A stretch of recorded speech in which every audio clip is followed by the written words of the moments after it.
यी को हुन् चिन्नुहुन्छ? यी हुन् पुष्पकमल दाहाल प्रचण्ड, नेकपा माओवादी केन्द्रका संयोजक हो। तपाईले सही सुन्नुभयो, यी अध्यक्ष होइनन्, संयोजक हुन्। 23 गतेको नरसंहार र 24 गतेको विध्वंसले आम सार्वजनिक सेवा नै अस्तव्यस्त भएको छ। यतिखेर धुलो हेरेर निराश हुने छुट हामीलाई छैन। धुलो टकटक्याएर हामीले निर्माणको क्षमता र इच्छा शक्ति देखाउनु छ। उनले किन यसो गरिरहेका छन् र अब जेनजी आन्दोलनपछि उनले के सोचिरहेका छन् त्यसको बारेमा बुझ्न थालौं।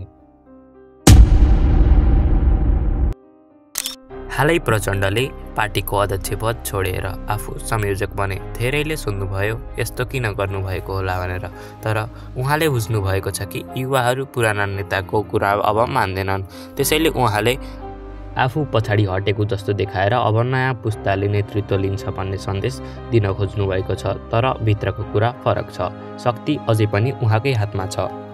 र अब भने कुरा गरौँ उहाँले के सोचिरहनु भएको छ त। सर्वप्रथम त उहाँले पहिले युवाको रिस कम गर्ने भन्ने बारेमा सोचिरहनु भएको छ। उहाँले केही मिठा बाधा सुधारका कुरा ताकि आन्दोलन शान्त होस्। दोस्रो, पार्टीभित्र नियन्त्रण राख्ने। अध्यक्ष पद गयो तर निर्णय उहाँकै रहोस्। तेस्रो, नयाँ पुस्ता देखाउने, केही युवालाई अघि सार्ने ताकि जनता सोचोस् अब पार्टी बदलिँदैछ। चौथो, गठबन्धन बचाउने, जसरी भए पनि सत्तामा टिक्ने। र पाँचौं, आफ्नो छवि सुधार्ने, आफूलाई फेरि जनताको सुन्ने नेता भनेर देखाउने। यी हुन् प्रचण्डले अब सोचेका कुराहरू। अब के गर्छन् भनेर त उहाँलाई नै थाहा छ। यो हामीले पनि केही समयपछि देख्ने नै छौँ। तर जनताले बुझिसकेका छन्, पुराना कुरा पुराना बाचा अब चल्दैनन्। युवाहरू अब सजिलै छलिँदैनन्।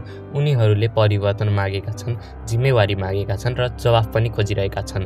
अब कुरा स्पष्ट छ, प्रचण्डले पद छोडे पनि शक्ति छोडेका छैनन्। उहाँको योजना सायद नयाँ देखिने पुरानो राजनीति हो, तर समय बदलिएको छ, पुस्ता बदलिएको छ। अब जनता होइन नेताहरूलाई डर लाग्न थालेको छ।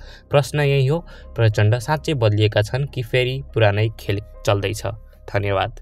यस्तै भिडियो हेर्नका लागि हाम्रो च्यानल नेपाल नेक्स्टलाई सब्स्क्राइब गरिदिनु होला। धन्यवाद। Thanks for watching.